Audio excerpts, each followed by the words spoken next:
don't see enough people talking about this. We have to do away with privatized campaign contributions. We can't allow it anymore.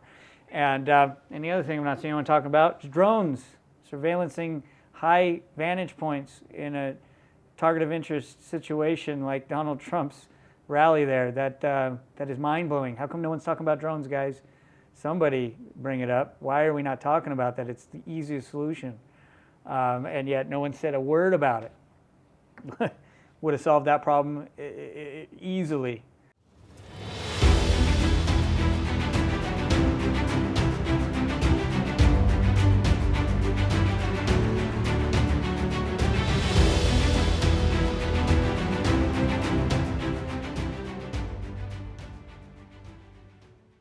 All right, guys, it's the PEM Podcast again, and we're getting into an interesting one now with all the political environment and madness that went on. We're going to try and approach this as even keel as possible. I think it's too easy for people to say that they know. I see that a lot in these arguments, that people know the answers to everything that's going on. There's a lot of suspicion, that's for sure. A lot of shady things have happened here, and Trump assassination was wild, really wild. Enormous failure from an executive protection perspective, enormous failure. I'm not a specialist in executive protection, but I understand certain aspects of it. And it is mind-boggling what happened there. We were just discussing, we'll probably discuss further, but the number one thing that comes to mind for me is in 2024, the use of drones. We saw the use of drones on the battlefield in Ukraine, and pretty much battlefields all over the world now. We're seeing the use of drones. We see the use of drones in local municipal government surveillance programs. We've got one in the San Diego area where they're utilizing drones that are actually automated, AI launched in Chula Vista, I believe it is, when there's patterns of stolen vehicles noticed, and then when a stolen vehicle license plate is picked up within the neighborhood, along with some patterns the AI has figured out. It will automatically launch a drone that then interacts with law enforcement on the ground. And these drones have been used in all sorts of ways, including some of the illegal fireworks stuff during the 4th of July. These drones can be outfitted with AI software, facial recognition. It's actually quite scary from a surveillance state perspective. But from an executive protection perspective, especially one where you have several higher elevation vantage points to a target of interest in an executive protection circumstance, drones would be amazingly effective at monitoring those areas in that way. So very curious that they set the perimeter the way they did, that they made the mistakes they made. Obviously a lot of conspiracies going on. I think there's a possibility to some degree that this could be, and I don't know what the percentage is, how I would assign percentages. I don't think this is the most probable, but there is a possibility that this was just an all-out incompetent failure from some sort of bureaucratic, top-down decisions that were made. But I don't know that that's the most probable answer.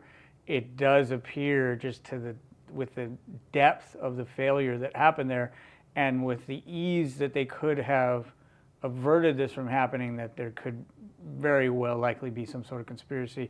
And if you know anything about the JFK assassination and subsequent information that came out later, and especially a book called Family of Secrets that seems to have pretty much solved the JFK assassination, you find that George H.W. Bush, George Sr., seems to be the lead on that assassination, along with Allen Dulles, who was I believe, the very first director of the CIA as it transitioned from the OSS, which was the analogous department during the World War II era. Allen Dulles' main skill set was that he was a master at assassinations, especially of foreign heads of state. And so the author of the book Family of Secrets, which I'm drawing a blank on his name right now, seemed to have put probably a decade or more of time into researching everything, and did an amazing job uncovering so many things there that make a whole lot of sense when you read that book. So conspiracies are real. They happen all the time. I think oftentimes there's people who also have the tinfoil hat level of conspiracy. You start to get carried away with conspiracies, and we can get into, flat earthing and things like that. So, it's something that I don't think we should look at as black and white, and that's what I'm always saying with all this stuff.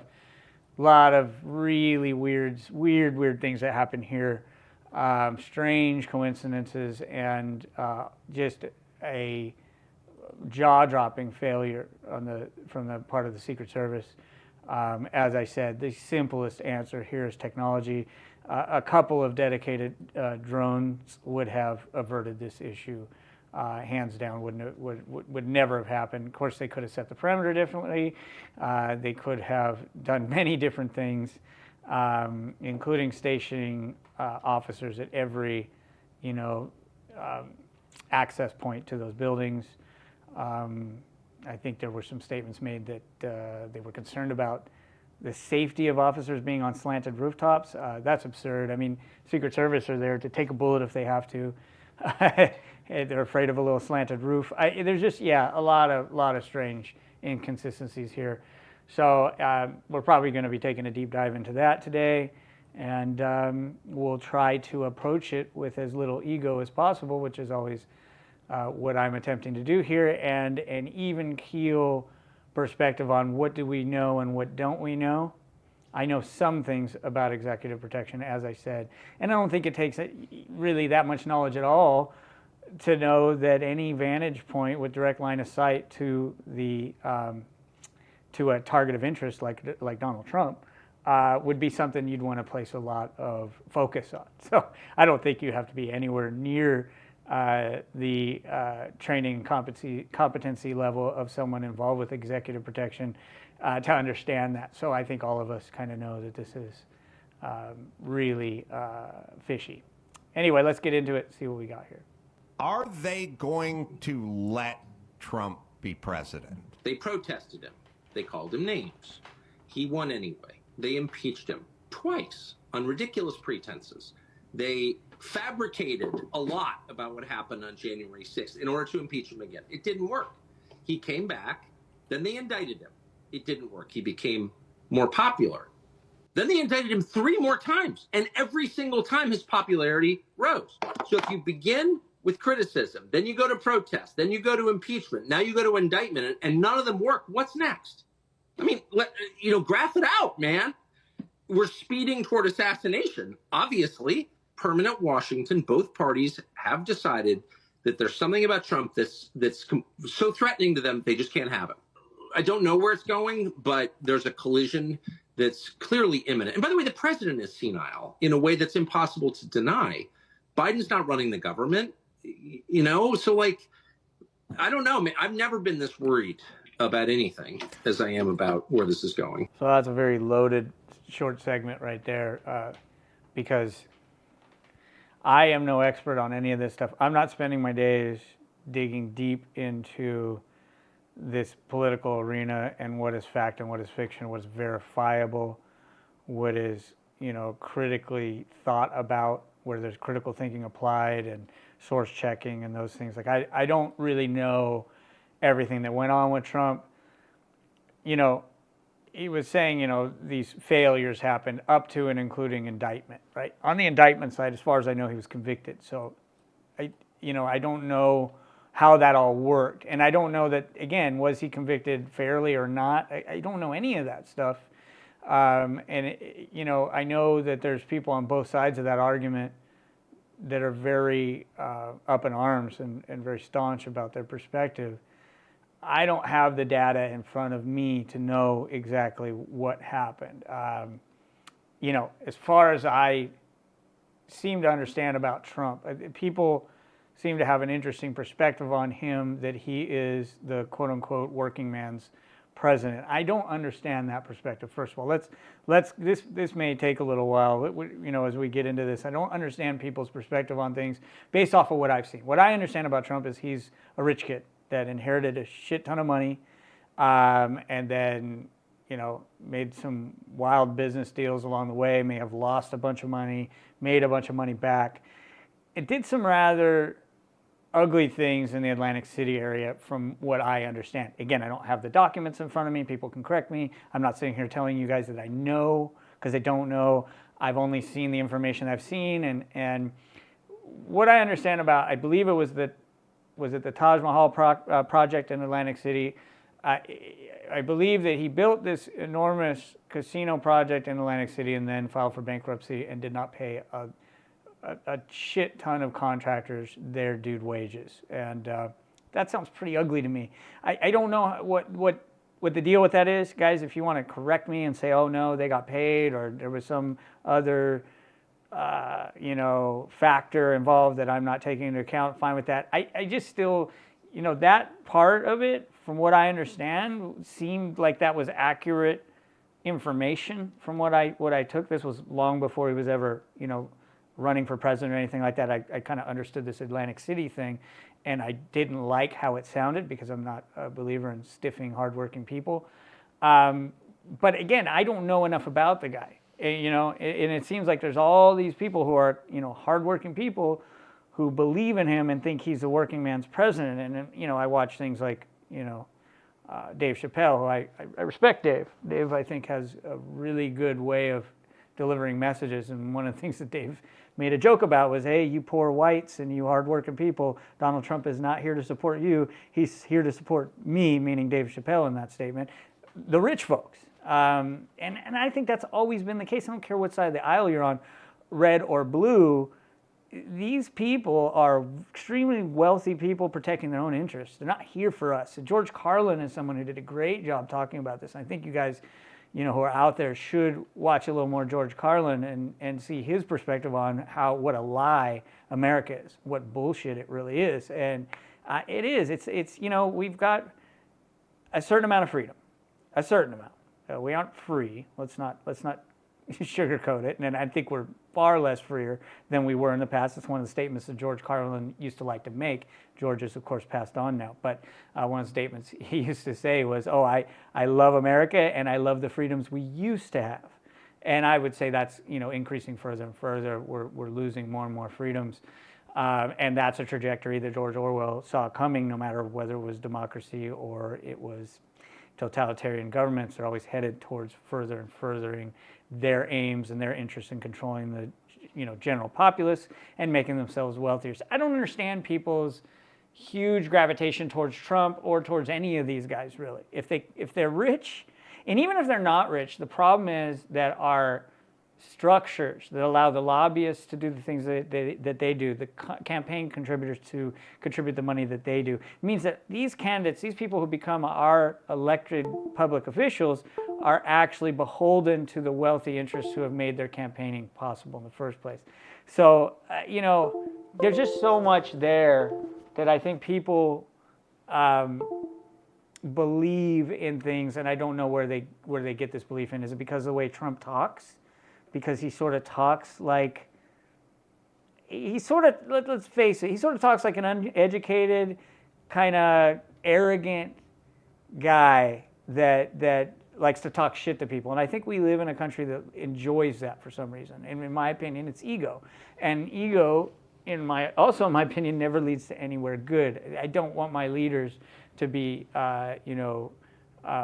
completely motivated by their own egos and their, overinflated sense of self. I think that's not going to lead to anything good, especially for the general population. So that's a much bigger roundabout conversation about all of this stuff. Things that Tucker Carlson is saying here, I have no way of qualifying them at all. Like the convictions that Trump faced, was the evidence really made up? Like I don't. It seems like we have these very surface level arguments. Oh, it was all made up. It was all fabricated. Okay, so what was the evidence? Because I haven't taken that deep dive, right? Is anyone out there doing that? Let's see. Is it just too big? I think this is where the problem happens, right? If you've got like 10,000 documents and all this like forensic, accounting stuff and things like that, is the general public going to take that deep dive? Like, you need people that are neutral party individuals who are experts in this stuff to report on this and be able to trust them. And that's the problem with our media has been compromised now, so we can't trust our media. Like, who can we trust anymore and not just have to become an expert in everything, in, you know, forensic accounting, in source checking, in, you know, following all these trails to understand the information, right? And the next part is he was indicted, he was convicted. It doesn't seem to have worked, right? Because it hasn't stopped his campaign. So I guess that's what Tucker Carlson means there. So that, you know, I guess it makes sense. I don't understand how that works. I don't know why people don't, you know, see that. Like, regardless if the charges were bogus or not, if you or I, just an average person, was to be indicted for, you know, lying on your taxes, fraud, these type of things, let me tell you, you would be in jail right now. You wouldn't be out campaigning or living this life that Trump's living. Like, why doesn't everyone just see that for what it is? Who cares whether the charges are real or not? This is clearly not a situation where we're all treated equally. We don't live in an equal, you know, society at all. So I think we're all focused on the wrong thing here. The thing that I see more than anything is that it's a broken system. It's been broken since George Carlin was talking about it 10 years ago and way prior to that. And it's getting more and more broken, more and more towards some strange idiocracy, manipulated. You know, I've been hearing Joe Rogan talking about we're living in a simulation. The whole thing is topsy-turvy, just a mess. If you really believe in this system, I gotta say, I think you're naive or you're just really unconscious. If you really think these people are here to look out for our best interest, the average you know, citizen here, I think you're really misguided. It's always been the same for 10,000 years. The wealthy have always been looking out for the wealthy interests, and unfortunately in this country, the way we set up our republic and allowed our campaign contribution laws and our lobbyist laws to maintain and expand, we've found ourselves in a situation where money is looking after money. And if you think it's any different than that, I think you're misguided. So that's where I'm going to land on that one for now. You know, that's a little bit. He's going down!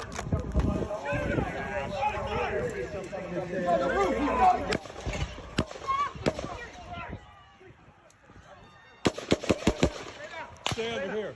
There he is right there. Right there, see him? He's laying down, see him? Yeah, he's laying down. And son, I'm here with you fighting like hell to get a senator. What's happening?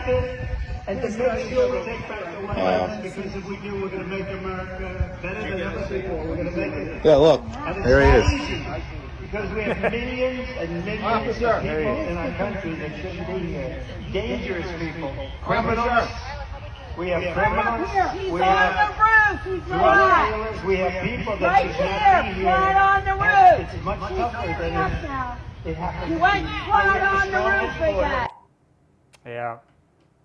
So it's like I was saying earlier, I mean, the failure there, it does seem beyond incompetent. You've got the general public ahead of the Secret Service on a vantage point area, an area for an opportunistic sniper to definitely gravitate towards, and they've got, you know, zero eyes on the guy. It's or worse yet, maybe they do have eyes on the guy.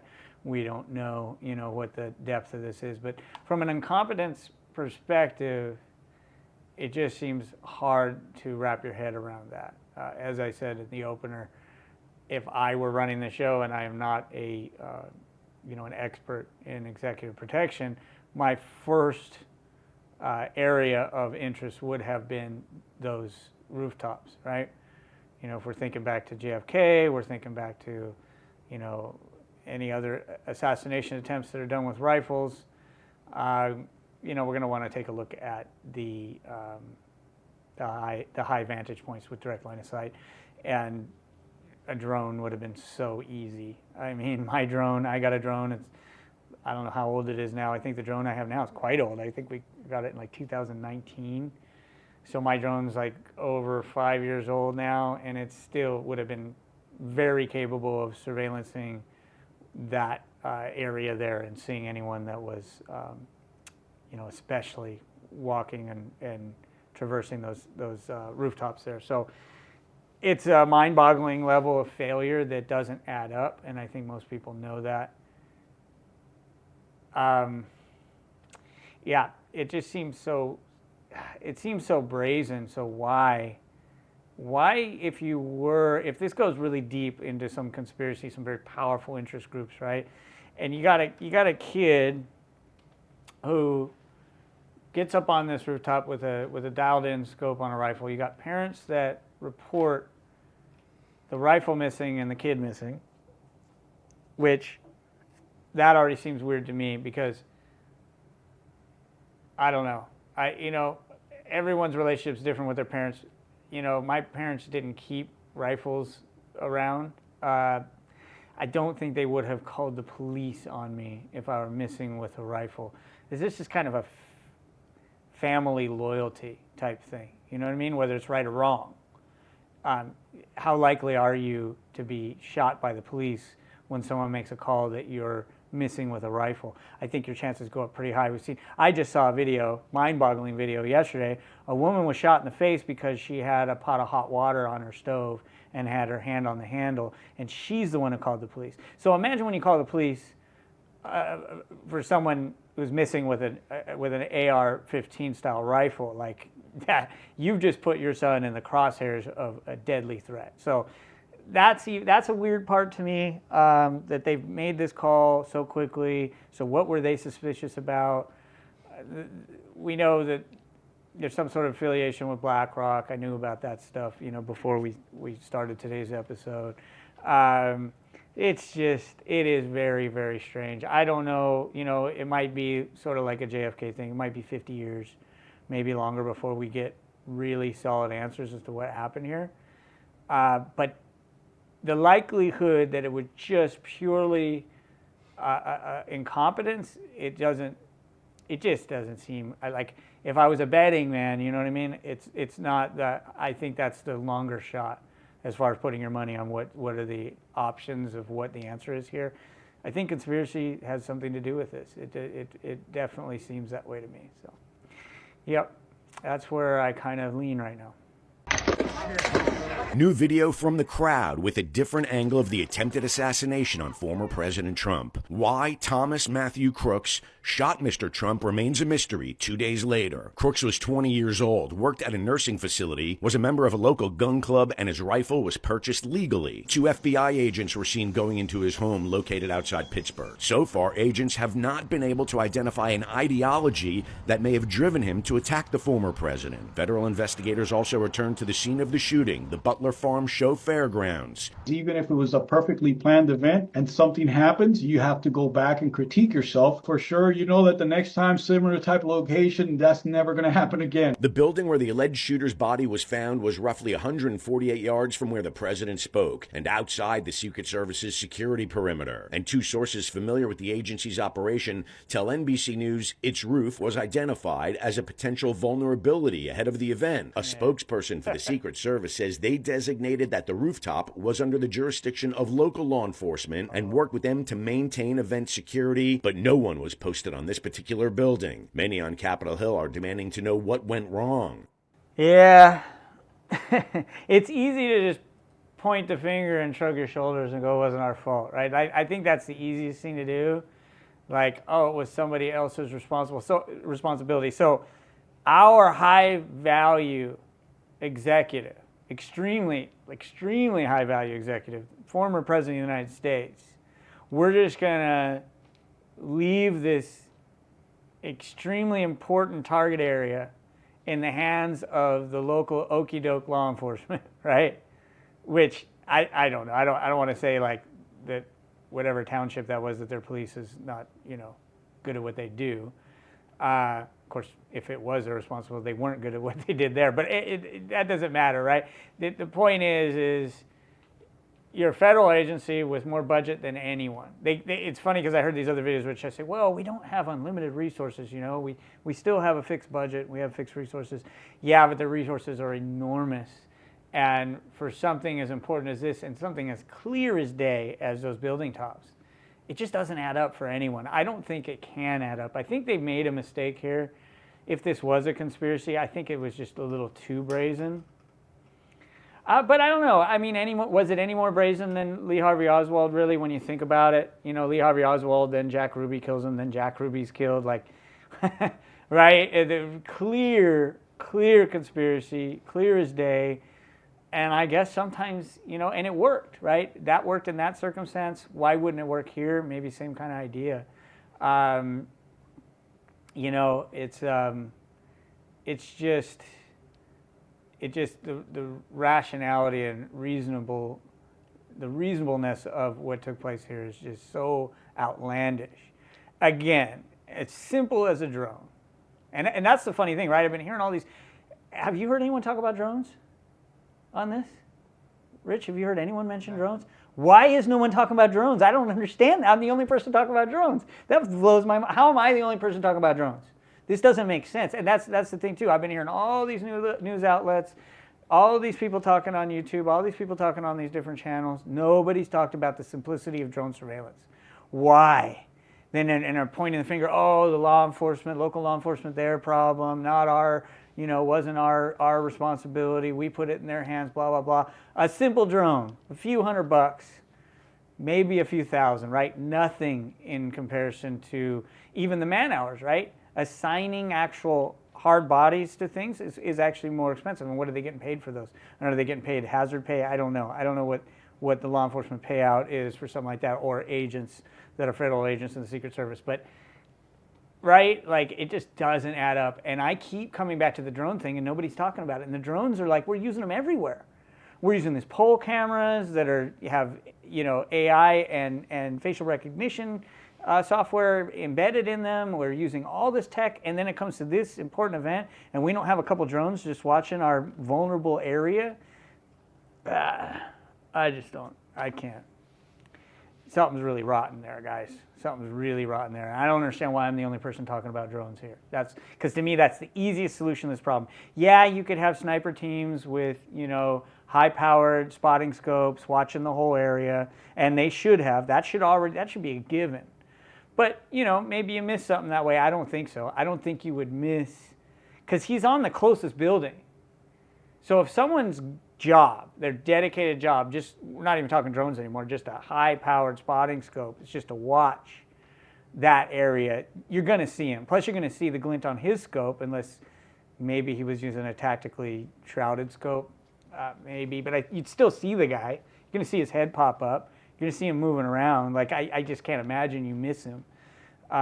Especially, like I said, because he is on the foremost building there, just on the backside of the peak. But regardless, like, I just keep coming back to the drones. It just blows my mind that all of these law enforcement agencies are using this high-powered surveillance equipment, which is a major concern to freedom and privacy, so I'm certainly not a fan of it. But they don't use it in this instance with this very important vulnerable area that they knew was a vulnerability to the former president. Just mind-blowing. Mind-blowing, guys. Doesn't add up. BlackRock knew Donald Trump was going to get assassinated before it happened. BlackRock bet $360 million shorting a company owned by Trump, ticker symbol DJT. If Trump dies, the stock will plummet and BlackRock will make billions. But Trump didn't die, and they convinced their brokerage to give them all of their money back. Because the stock rallied 40%, it tanked their investment from $360 million to zero. The strange thing is, the shooter had once appeared in a BlackRock commercial, and they took it down just minutes after the shooting. So why is BlackRock sending their mafia after Trump? BlackRock is one of the largest hedge funds in the world. They grew their empire to over $10 trillion of assets under management, which means they own the world. That's enough money to buy the entire country of Mexico 7 times. They're even on track to own 60% of the US housing market by 2030, and they have stopped at nothing to expand their empire since 1988, and only one man has stood in their way: Donald J. Trump. BlackRock was exposed for investing $6.5 billion into the Chinese government. This means they took your 401ks and invested them into your demise. This helped them build new weapons that vaporize humans in an instant, aka the vacuum bomb. And they're using all of this new money to finally beat America. Donald Trump saw this and he tried to put a stop to it. So he imposed massive tariffs on Chinese imports. This forced China to hand over $70 billion during the 4 years that Trump was in office. So how did BlackRock try to handle their Trump problem? This is Thomas Crooks. He was the 20-year-old kid from Bethel Park, Pennsylvania who tried to assassinate Trump. And he came within a quarter inch of completing his mission. Not a bad shot. So one of the most powerful companies in the world tried to hire a kid to assassinate the former president. Considering that he came within inches of offing POTUS, surrounded by the Secret Service and the FBI, they may have hired the best man for the job. In 2022, BlackRock aired a commercial about Thomas's school. This commercial just so happened to star Thomas Crooks, the same Thomas Crooks that tried to kill Trump. Just minutes after the assassination attempt was made, they removed the commercial from the internet. If BlackRock did hire this hitman, they were so sure that he was going to succeed, they bet $360 million on it. So how was Trump's death going to be a huge payday for BlackRock? It was just one day before Trump held his rally in Pennsylvania. Austin Private Wealth bet $360 million shorting Trump's company, ticker DJT. This means they were betting on Trump's company dropping massively in stock price. And the sketchy part about all of this? BlackRock owns Austin Private Wealth. If Thomas Crooks was successful in his attempt, BlackRock would have profited billions of dollars. After BlackRock realized the shooter was unsuccessful in his attempt, they filed a Form 13F, showing that they had only placed a $36,000 bet on DJT stock. Austin Private Wealth claimed that this was a clerical error, and they only meant to buy 1,200 shares, not 12 million. But how often do you hear of massive financial groups making clerical errors like that? It never happens. All of this information we use to trade stocks. From trillion-dollar companies to copying the trades of Nancy Pelosi, we find a way to profit. I bet you didn't even know that all of this was connected. That BlackRock was paying China and Trump was getting in their way. The world of geopolitics is messy and filled with opportunities to make money. So, I mean, yeah, it looks bad. I don't have the information from me. I saw that, he flashed a little bit of some documentation there about the 12,000 shares versus the 12 million shares or whatever it was. But for us to go, wow, that there's really something solid there.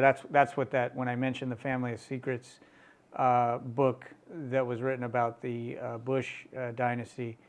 There's a lot of documentation in there, serious source, source availability there. But you have to read it, and all the sources are posted in the back of the book. In this case, we don't have that, but the convincing nature of the way he put his argument there is very convincing. And if that's true, if everything he said is true, it would really. Yeah, it would look really bad. I would have to agree. And again, like I said, I feel that if I'm a betting man, I'm betting on a conspiracy more than just incompetency. And this kid, it is a strange thing that this kid was in this commercial for BlackRock. I don't know. Again, more information there, right? The removal of the ads, and then there's certain plausible deniability. Oh, wait a second, someone we had an ad was just attempted assassination on the president. We better take that down. That could be a PR move, but and I wonder how that works. Like, how old was that ad? Do we know how old? Well, the kid wasn't that old. He was only 20, so that ad had to be fairly recent. So BlackRock's going to be aware of this ad, right? So it's. There's some argument that can be made there of it's a PR move going, hey, we need to damage control because, I'm just playing devil's advocate here. We need to damage control because now we have someone that we put on a public piece of content to promote our business who has now attempted to assassinate the former president of the United States. And so rush and take it down now, right? Like if you're the executives and you're seeing this unfold and you know that fairly recent, since the kid's so young, it had to be recent, we just did this advertisement with this kid, then there's some rationale there to support the idea of, okay, it makes sense why they took, those ads down. Absolutely, right? It's like Subway and the guy that was molesting children, right? You want to go ahead and take those ads down as quickly as you possibly can. But the shorting the stock, the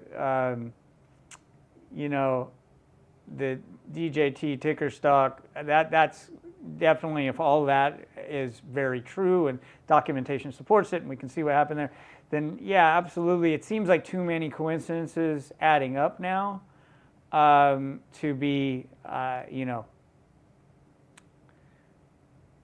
be just a coincidence, right? And it would be nice to see a lot more information exposed if people hopefully are digging into this, and then the arguments around China and where BlackRock is moving money to China and the weapons that China is building and the pushback that Trump implemented during his presidency. I'm unaware of that stuff, guys. I don't spend my days really thinking about politics because I am more of the mindset of George Carlin. I feel the system is rigged, so I don't pay attention to that. I'm constantly trying to navigate through this rat race of myself and help those around me that I can, and I'm not as focused on all this stuff. But if we assume what is said here as fact, then I would be very suspicious. Let's just put it that way, right? If we can verify everything that was said in this video, then wow, right? And then it's a question of who are the executives within that structure of BlackRock that were the ones really pulling the strings, right? I imagine it would be from the highest level, clearly. So who are those guys? I don't know who runs BlackRock. Again, I don't care. Maybe I should care more. They're trying to affect my life and all of our lives, but that my perspective is that's the deal with government anyway. We need more people to get up and say, okay, enough's enough. And we need to change the laws around campaign contributions and lobbyists. That's what needs to change. So yeah, guys, definitely doesn't look good. I agree, that looks really, really suspicious. Is it all true? Do the facts all align? Who's doing the fact checking on this? Who's doing the source checking on all this stuff? And really having a concrete argument based on verified information. But at face value, yeah, and that's where I'm different than a lot of people. So there's probably a lot of people watch this video and they're like, that's it? We know what happened. No, we don't. No, we don't. We don't know what happened, but that looks pretty bad. And I would say that I'm a betting man. I'm betting on conspiracy at this point. So, yeah. Vote for me. Yeah. Because I'm not fucking 95 years old and I still remember where I parked my truck a few hours ago. Because I'm running for shit. Vote for me and I'll make it a law that if you talk shit on the internet, you have to fist fight in real life. Because I'm running for shit. Vote for me and I'll make everybody that's in the fucking Senate and Congress work in fast food for the next 8 fucking years. Because I'm running for shit. Vote for me, and if we got a problem with another country, I'll catch a fair one with their leader, and it'll be fucking done with. No more wars. Because I'm running for shit. This message is approved by Captain Motherfucking Isosceles. Bitch! Nice. Yeah. Yeah, well, I know that was a humorous video, but one of the things that points to is a guy like that will never be running for shit, unfortunately, because he might actually do a decent job, even though he looks like he's probably done a bit of moonshine and maybe even a little meth in his history and who knows what else. But he seems like a pretty normal dude. At least it's a representation of people who aren't just ultra rich and wealthy. And that's the problem is again, you guys, people need to start talking about this more. Campaign contributions should not be legal from a private source. We need to have a taxpayer-sourced fund that goes into, each, whatever the cycles are for whichever, offices we're talking about. And I I don't know how we would do this exactly. It'd be a huge, huge, difficult problem to solve, but it would be the only way to stop what we're seeing now. We would need publicly funded campaigns and publicly funded elections so that people that were running for office all had the exact equal amount of promotional dollars to advertise their campaign, and it would not come from any single private source or large interested entity group like BlackRock, right, or others. So that would really be the only way to end the problem that we have, and people are going to have to get very upset for that to change, guys. We would have to have like George Floyd level and beyond things happening for these large corporations to say, uh-oh, we're losing ground on this, because they have us shackled. They've got us by the balls, guys, and they have it because they've got all that money, and their money is allowed to influence our political structures. That's what's happening. That's 100% what's happening, guys. If we had publicly funded, taxpayer-funded elections, you wouldn't see that anymore. And we would also have to legislate and take a new look at lobbying and rules around lobbying and how that's even conducted at this point. Because we're seeing that this moneyed influence is what's affecting our government. We do not have a democracy, guys, or even a republic. What we have is called a plutocracy. It's a democracy that has been overrun by moneyed interests, and that's exactly what we have. Yeah, we need to change that. We definitely need to change that. That would be the only way to get back towards some sort of reasonable governance of the population at large without going into this back and forth battle between socialism and capitalism and all those issues. We just need a fair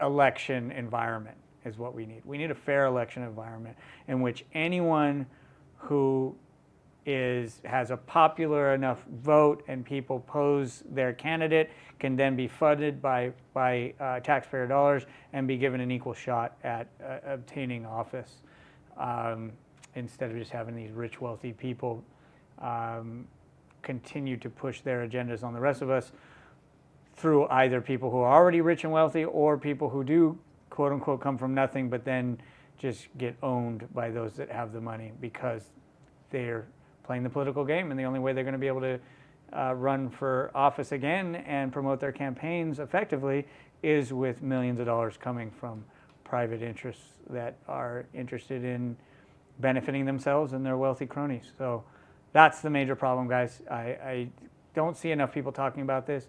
We have to do away with privatized campaign contributions. We can't allow it anymore. And the other thing I'm not seeing anyone talking about is drones, surveillancing high vantage points in a target of interest situation like Donald Trump's rally there. That is mind-blowing. How come no one's talking about drones, guys? Somebody bring it up. Why are we not talking about that? It's the easiest solution. And yet no one said a word about it. Would have solved that problem easily. You could have had more than one drone up there, 2, 3 drones. Wouldn't have cost you damn anything. I could have afforded that budget. Anyway, that's it for this one, guys. Yeah, very concerning stuff. What's the future like in the next 10 years, guys? I think it's frightening. I think it's scary, the next 10 years. Who knows? We'll see. See you next time.